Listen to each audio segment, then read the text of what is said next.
Today, uh, we're going to be cutting the tube off of this axle, cutting a piece out, putting it back together with the cheapest bandsaw on Amazon, which is made by or sold by Silvel, S-I-L-V-E-L.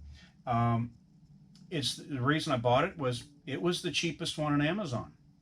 It was a good price, and it had the extra 20 bucks off. It was, as far as I'm concerned, most of them are pretty similar, and it's not something I'm going to use all the time. If I was going to use it a whole lot, I would go something like a cold cut saw. I would love to have an evolution saw. That won't happen unless I do just a massive amount of metal work, which I'd like to do more metal work. I used to do a lot of woodworking in the past to the point where, long story, this stuff gets in the way now. But we're going to do some cutting off of the flanges of the rear end right here.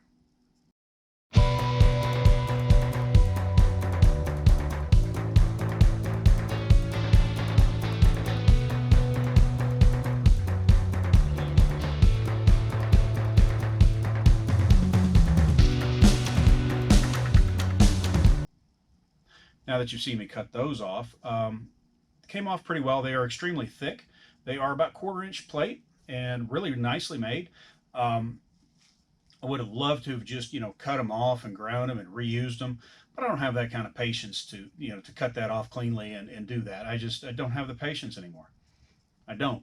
So we're going to get into using this saw and just do a quick little overview. Just doing some cuts on the saw, and we'll see what you think of it. I've already done those cuts, so I'm going to put that in here.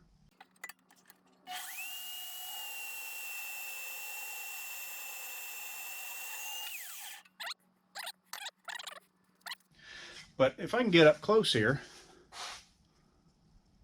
you can see the finish on that is surprisingly nice. I have no objections whatsoever to the condition of the cut afterwards. It cuts very nicely.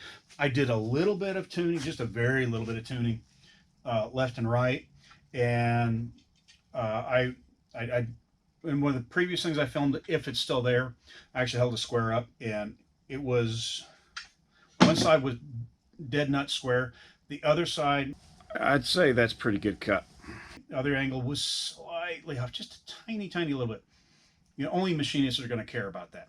So I will do a lot of setup before I actually cut this thing on here and adjusting, because I want to make sure that this thing is going to, cut as square as possible.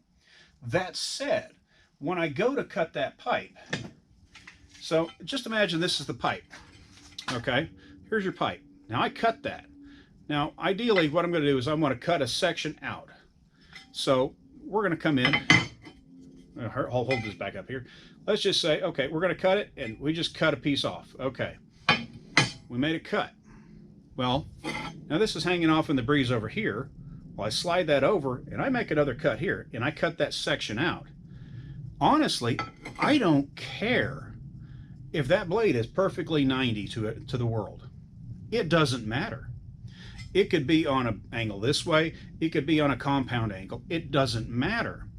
All that matters is that your first cut and your second cut are parallel to each other. They don't have to be perpendicular to the pipe. The pipe doesn't matter. All that matters is that you don't change the settings. You make one cut, you move over, you make another cut, and you make those two cuts parallel to each other, then all's good with the world. So that's ideally the way it's going to happen. We'll see. If I screw this one up, I can get another one. The rear end, this is a test rear end anyway, so I bought it for the axle. If I shorten it, turns out perfect, I'm happy. Then I'm going to go do this again. There is a jig that you can get that has a long shaft that goes through, and it has little bushings and stuff like that. I'm not going to buy one. If I had a lathe, or I used to have access to a lathe and mill at one time. I don't anymore. I'm always looking for a lathe. I would like to have a lathe again. I don't know where it's going to go, but it could find a place. Table saw is not feeling love right now. So a lathe could find its place over here, and I could make those little bushings to go into the bearing ends and into the housing, and then just get a straight rod, machine rod to go down the middle of it. I could actually just make those for far less than buying this kit. Like I said, I would love that kit, but I'm the type that I look at what the kit costs and I'm like, but I could buy the tool to make that. And even if it costs exactly the same to buy the tool and make it, you've got the tool. So next time you need to make something else, you can make something else at a steep discount, modify things that you couldn't do before. The kind of lathe I'm looking for is not the little benchtop one, it's something bigger. So there is the jig to do that, and I'm all for it. If you want to buy it and you can afford it, great, get it, go for it. I would highly recommend it. For the rest of the world of us, I'm not going to do it, and a lot of guys that do these rear end shortenings don't do that. So it's whatever you want to do. That said, I did cut these pieces here, and these are actually going to be used as part of my jig to hold that axle straight after I cut it and to put it back together. All right, guys. Well, I had to pause the music there because you guys can't listen to music, unfortunately. I've got this thing about dead nuts level right now. I've got the saw sitting here about dead nuts level. I'm going to figure out exactly where I want to make my cut, and then I'm going to get this thing dialed in exactly where I want it to be. And then what I'll also try to do is what I want to do is be able to put a clamp from here all the way to the bottom underneath here, and actually, so not only push it this way, but push it down, or actually pull the saw up to the tube to make sure that it is right against the tube nice and tight. It should be there right now, but I want to make sure that it is tight to the back fence, tight to the bottom fence. Make the first cut, slide it over, you do the same thing again. Then it doesn't matter what angle the saw cut because they both match. So I'm going to mess with that a little bit, figure out exactly where I want to cut it, get this thing all kind of tight in place where I want it, and see if it cuts. Okay, guys, well, I had this set up previously, and it was kind of close.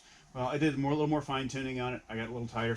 And what I did to make sure that this was as square as I could get it on this little thing here, and not that it's square to the blade or square to anything else, is just for repeatability. For the next cut, I will do the same thing.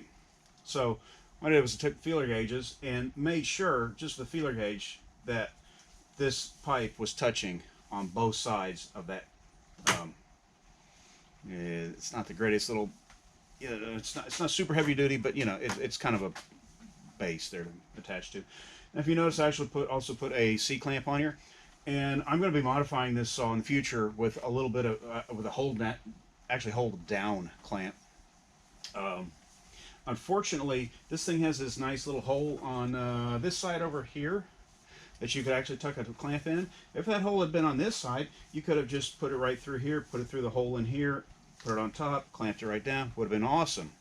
But no, they put the little ledge over here. They poked a hole and they just bent the ledge up. Would have been nice if that was on that side, but it is what it is.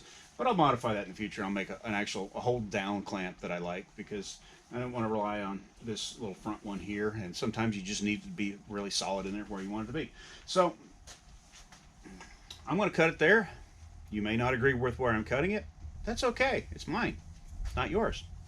So I'm going to move the camera over here. We're going to cut this, and excuse the didn't comb my hair this morning. I didn't feel like it. So get you over here and we'll watch. Well, ready or not, let's plug it in first.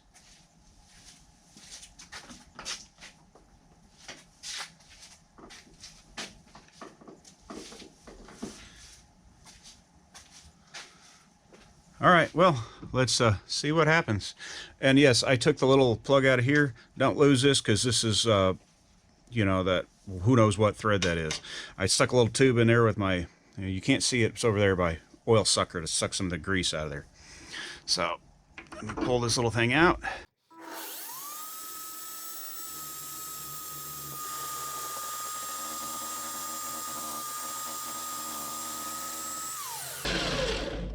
Hang on. Fixed.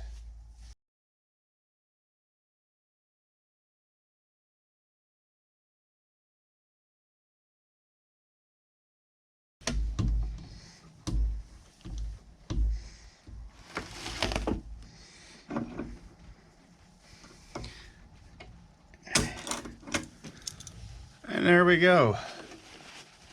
And I caught that in at the very end when it dropped down. Wonderful. All right, so we are chopping it off. As you can see, now the reason I had this underneath here was because I didn't want the oil dripping on here. I hate gear oil. It stinks. It's nasty. I want to control as much as possible. And afterwards, I'll take this whole thing apart here and clean all the gear oil that got on the blade and spread around there, because I can't stand it. It stinks.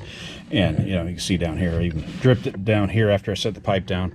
But, you know, as you can see, we are chopped off there. Now, had you done this with a grinder, you would have had dust flying way, way, way up in there and everywhere. But this is just, you know, tiny little shavings, much easier to clean out. So I'll get a square out here in just a second. We'll see if that's square or not. All right, well, it is not perfectly square, but it's close enough. And you can see the cut it did on there. It's actually a pretty nice cut. I'm pretty happy with it. So what I'm going to do now is move this over that direction, 2 7/8, because that's what you got to do on this, is 2 7/8. And I'll double check that again, make sure I don't get that wrong, which I probably will. But this did a far better cut than I would have done with the angle grinder. So I'll move the saw over, chop it up again, clean it up, and we'll start jigging it up and see how that goes. And that will probably be in the next video, is actually welding this thing together. So I think this video is a little long as it is. So I'm going to chop it off and we'll leave it at that, and we'll clean, bevel, jig, weld, all that in the next video.